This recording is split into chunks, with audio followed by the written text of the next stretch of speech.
Assalamualaikum warahmatullahi ta'ala wabarakatuh. Dan selamat sejahtera kepada semua anak-anak didik Ustaz yang Ustaz sangat kasihi, dan juga penonton di channel YouTube Ustaz. Okey, jangan lupa bantu Ustaz dengan 2 klik. Klik button like dan klik button subscribe. Selamat petang tuan-tuan dan puan-puan.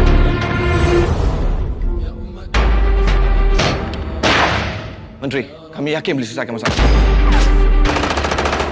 Shoot to kill. Jangan bagi dia cross laut Teliki.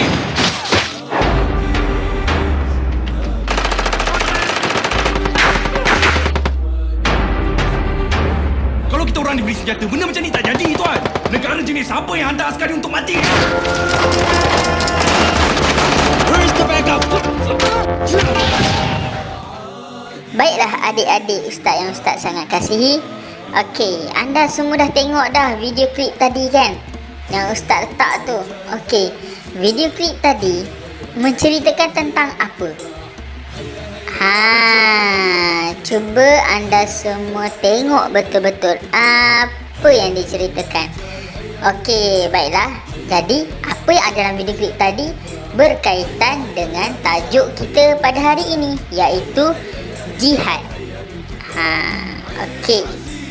Okey, sebelum tu saya nak kamu buka buku teks sirah tahun 4 pada muka surat 1. Okey, dah buka dah guys? Kalau dah buka, sediakan pensil warna berserta pembaris untuk kita catatkan nota-nota penting yang menjadi igawan semua. Tanpa membuang masa, kita masuk ke unit 1, konsep jihad dalam Islam. Okey adik-adik, jihad ni adalah kesanggupan berjuang untuk mempertahankan diri kita sendiri, agama kita, agama Islam, keluarga kita dan juga negara. Okey, jihad ni dia memerlukan keberanian dan keikhlasan, walaupun dengan mempertaruhkan harta dan nyawa serta bersedia berjuang kerana Allah Ta'ala. Jadi setiap apa saja yang kita nak buat, kita perlukan keikhlasan. Yang pertama, untuk apa kita kena ikhlas? Sebab kita nak cari redha Allah Ta'ala. Kalau kita tak ikhlas, keredaan Allah Ta'ala takkan hadir. Dan apa yang kita buat tu adalah perkara yang sia-sia. Kalau kita fikirkan balik, kenapa kita nak berperang? Sedangkan kalau berdamai kan lagi bagus. Okey, jadi dekat sini saya nak terangkan sebab-sebab kenapa Islam benarkan peperangan. Kita tengok sebab yang pertama di muka surat 2 ni. Mempertahankan diri. Okey, mempertahankan diri ni bermakna kita mempertahankan diri kita, diri saudara-saudara kita, diri ibu ayah kita. Contoh, katakanlah kalau ada pelajar perempuan, ataupun kamu sebagai seorang pelajar perempuan atau pelajar lelaki, kamu melihat situasi ni, ada orang yang cuba membuli kawan kamu dengan berlaku kejam, tarik tudung dia kan, sepak kasut dia. Jadi kita wajib mempertahankan diri kita, bukannya kita membiar orang menindas kita. Okey, itu yang pertama. Yang kedua, memelihara kesucian agama Islam. Apa kesucian agama Islam ni? Okey, kesucian agama Islam ni banyak, luas kesucian agama Islam. Okey, pernah dengar tak contoh, ada dulu sekali pada masa dulu ada orang yang hina agama Islam, dia koyak Al-Quran kan, dia buat basuh berak kan. Jadi kita sebagai orang Islam harus sensitif benda ni. Kita tak boleh nak pandang benda ni remeh. Tahu, benda ni satu benda yang besar, kesucian agama kita. Orang hina-hina, ada yang pernah hina azan. Jadi kita lawan dia orang, kita fight dia orang, kita beranikan diri kita, lillahi ta'ala, kita fight. Tapi ada cara dia, nanti saya akan ceritakan cara dia. Dan yang ketiga, memelihara kedaulatan negara daripada musuh. Ini yang kita tengok abang-abang askar, abang-abang polis, abang-abang doktor. Sekarang ni kan musim COVID-19, jadi ramai sangat doktor yang cuba melawan musuh halimunan, iaitu virus corona ni. Jadi mereka memelihara kedaulatan negara daripada musuh dengan bertungkus lumus. Jadi kita yang di rumah ni kena support dia orang. Tak bolehlah kita macam pandang remeh benda ni, pandang kecil benda-benda macam ini. Jadi yang nombor 4 pula, menentang pencabulan perjanjian, atau bahasa mudah dia, menentang pencabulan perjanjian ni. Pencabulan ni maksudnya membuat satu yang salah. Perjanjian ni janji. Jadi orang yang melanggar janji, contoh ada pada zaman sahabat dulu, zaman Nabi dulu, perjanjian Hudaibiyah pernah juga dilanggar, dan Nabi mengarahkan supaya serang kota Mekah. Namun begitu, sampai di kota Mekah, mereka membuka kota Mekah. Dalam Islam ni, itulah, kita kena berdakwah dengan penuh hikmah. Anak didik yang saya kasihi, bahagian jihad. Bahagian jihad ni terbahagi kepada 2.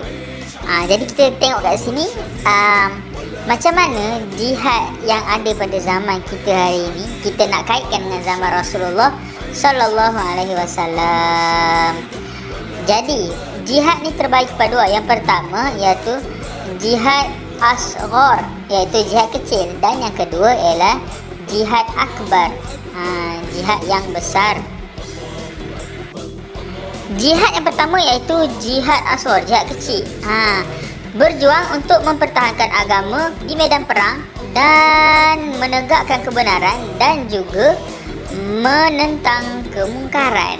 Ini jihad yang kecil. Jihad yang mana? Yang pada zaman Rasulullah dulu, itulah dia sahabat-sahabat Rasulullah buat jihad kecil ni. Dan sekarang ni pun ramai yang berjuang jihad kecil ni. Manakala jihad akbar, iaitu jihad besar, berjuang untuk melawan hawa nafsu dan diri sendiri. Wow, macam mana ni? Okey, tak apa, kita tengok. Sesiapa yang berjaya melawan hawa nafsu dan godaan syaitan, pasti akan berjaya dalam hidupnya di dunia dan di akhirat, serta mendapat balasan yang dijanjikan Allah Subhanahu wa ta'ala. Okey guys, jadi jihad yang paling besar ni ialah jihad melawan hawa nafsu. Macam mana saya nak cerita jihad melawan hawa nafsu? Okey, tak lama lagi bulan puasa kan, bulan Ramadan. Jadi kita ambil yang paling ringkas sekali, macam mana kamu nak melawan hawa nafsu kamu sendiri untuk menjalankan ibadah puasa. Itu dipanggil jihad. Bukan senang tau kita nak berpuasa. Berapa ramai orang kat sana, kat luar sana, tak berpuasa. Alasan dia orang macam-macam. Gastrik lah, sakit lah, period lah, macam-macam alasan yang tak munasabah. Wahal mereka mampu berpuasa. Dan jika kita berpuasa, maka besar ganjaran dia. Dapat pahala jihad. Jangan main-main. Kita tengok tuntutan jihad di negara kita sendiri. Okey, sedia dengan pen anda. Okey, medan jihad sangat luas. Okey, tidak kepada menentang musuh Islam je. Malahan menuntut ilmu juga dipanggil jihad. Kamu datang ke sekolah naik basikal, kan? Datang parking basikal, belajar, dikira jihad. Pahala dia pahala jihad. Ustaz, macam mana kita nak pergi sekolah sedangkan kita sekarang dalam musim kuarantin, kena kuarantin diri di rumah? Tak apa, belajar dekat depan komputer dan buat kerja sekolah pun dikira jihad. Janganlah takut. Okey. Yang kedua, mencari rezeki. Mencari rezeki, siapa yang cari rezeki? ibu dan ayah kita kan, yang mencari rezeki untuk kita, itu pun dikira jihad. Jadi hargailah pengorbanan ibu dan ayah kita. Yang ketiga, membasmi kemiskinan. Membasmi kemiskinan ni bahasa mudah dia, kita mengelakkan berlakunya kemiskinan di kawasan kita. Macam mana elakkan dia? Hulurkanlah sedekah. Berikanlah sedekah, bayar zakat. Itu nama dia membasmi kemiskinan. Kita berikan harta kita kepada orang yang memerlukan. Secara automatiknya dia dapat membasmi kemiskinan yang ada dekat negara kita ni. Dan itu juga dikira jihad. Bayangkan adik-adik, beruntungkan kita. Dan yang seterusnya ialah meningkatkan dan memajukan negara. Ini pun perlu. Jangan kita terlalu menghadap apa saja orang cakap, alah tu dunia je semua. Bukan, dunia pun kita kena kejar, akhirat pun kita kena kejar. Jadi memajukan negara pun termasuk dalam jihad. Jadi perlu tak kita majukan negara dan diri kita sendiri? Yes, perlu. Belajar sampai kita berjaya, itu dikira jihad. Dan seterusnya iaitu memartabatkan agama juga dikira sebagai jihad. Memartabatkan agama ni macam kita mempertahankan agama Islam kita. Ingat tak, baru-baru ni ada satu orang doktor, dia viral sebab dia buat tudung pakai buang dekat universiti mana saya tak pasti, tapi di luar negara lah kan. Dia doktor daripada negara kita, orang Islam, perempuan. Dia buat tudung pakai buang dan produk dia tu dikira berjaya tau, hebat dia. Jadi dia dah memartabatkan agama Islam dekat tempat kerja dia, dekat negara yang tak ada pun orang Islam, yang minoriti orang Islam. Jadi dia berjaya. Nampak tak? Bercakap punya panjang, buktinya tiada. Jadi hari ni saya akan kemukakan bukti jihad ni. Okey, jadi kita boleh tengok firman Allah Subhanahu Wa Taala yang berbunyi, A'udzubillahi minasyaitonirrajim. Bismillahirrahmanirrahim. Ya ayyuhallazina amanu hal adullukum ala tijaratin tunjikum min azabin alim. Tu'minuna billahi wa rasulihi wa tujahiduna fi sabilillahi bi amwalikum wa anfusikum. Zalikum khairul lakum in kuntum ta'lamun. Sadaqallahul azim. Surah As-Saff ayat 11 sampai 10 yang bermaksud, wahai orang-orang yang beriman, mahukah kamu tunjukkan satu perniagaan yang boleh menyelamatkan kamu daripada azab yang pedih? Mesti kita nak kan? Okey, tengok sambungan dia. Kamu beriman kepada Allah dan Rasulnya, berjihad dan jalan Allah, berjihad pada jalan Allah dengan harta dan jiwa kamu, itulah yang lebih baik bagi kamu sekiranya kamu mengetahui. Baiklah, dekat ayat Quran ni dia dah bagi tahu, firman Allah ni dia kata kalau nak berniaga paling untung iaitu berjihad. Bukan kita jual alat kosmetik, bukannya kita jual barangan aksesori kereta ke, baju ke, tapi kita berjihad, bersedekah, membasmi kemiskinan. Itulah yang lebih menguntungkan dan lebih baik. Sahabat Nabi sendiri berani untuk berjihad, apatah lagi kita ni yang perlu berjihad bersungguh-sungguh. Jihad tak semestinya kita angkat pedang, angkat senjata nak lawan. Kita nak lawan siapa musim-musim macam sekarang ni? Jadi jihad yang paling tepat ialah kita melawan coronavirus tu daripada tersebar. Okey, kita gunakan hand sanitizer, basuh tangan dengan kerap, menggunakan pelitup muka, itu pun dikira sebagai senjata kita juga sebenarnya adik-adik. Jadi janganlah kita risau. Apa yang kita buat sekarang ni iaitu untuk mengelakkan daripada virus tersebar luas. Itulah jihad yang dimaksudkan di alam kita pada waktu sekarang. Sampailah ke penghujungnya, kita akan tengok apa hikmah kalau kita berjihad. Maksudnya apa yang kita akan dapat, apa kebaikan sekiranya kita berjihad. Yang pertama, mendapat keredaan Allah Subhanahu Wa Taala. Ya, bila kita berusaha untuk mencari keredaannya, kita akan dapat. Percayalah. Nombor 2, mendapatkan ganjaran syurga. InsyaAllah, itu mesti. InsyaAllah. Dan nombor 3, mendapatkan ganjaran syahid. Ini yang kita nak. Bayangkan kalau kita naik basikal pergi sekolah dengan niat kita untuk belajar. Andai kata berlaku kemalangan dan kita meninggal dunia, dekat situ kita akan dapat pahala orang yang mati syahid di medan perang. Tak payah susah kita nak pergi berperang, lawan, kena tembak. Tak payah. Cukup dengan kita berjihad untuk menuntut ilmu, menentang kejahilan. Dan yang keempat, berjaya dalam hidup di dunia dan akhirat. Betul, kalau orang yang berjihad ni mesti dia akan berjaya. Sebab apa saya cakap macam tu? Cuba bayangkan, kita daripada lemah berjihad supaya jadi kuat.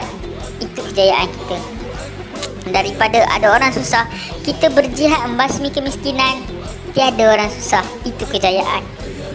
Dan ingat tak ayat Quran yang saya bacakan tadi? Dia kata itulah sebaik-baik perniagaan di dunia dan di akhirat. Untung dia besar daripada kita berniaga kecil-kecilan. Dan yang kelima dan yang terakhir ialah mendapat pertolongan daripada Allah Subhanahu Wa Taala. Orang yang sentiasa berjihad mesti Allah Ta'ala tolong. Dan kita tengok pengajaran kita, setiap orang Islam wajib mempertahankan kesucian diri, agama dan keluarga. Nombor 2, jihad memerlukan kesabaran dan juga keberanian. Nombor 3, jihad melawan hawa nafsu adalah yang lebih utama. Banyak kali saya terapkan dan saya tekankan dekat sini. Itulah dia. Dan nombor 4 ialah memajukan ekonomi diri, keluarga, negara, dikira sebagai berjihad dalam Islam. Jihad ni luas. Baiklah adik-adik, kita telah sampai ke penghujung rancangan. Ada masa, ada jodoh, kita akan berjumpa lagi. Okey.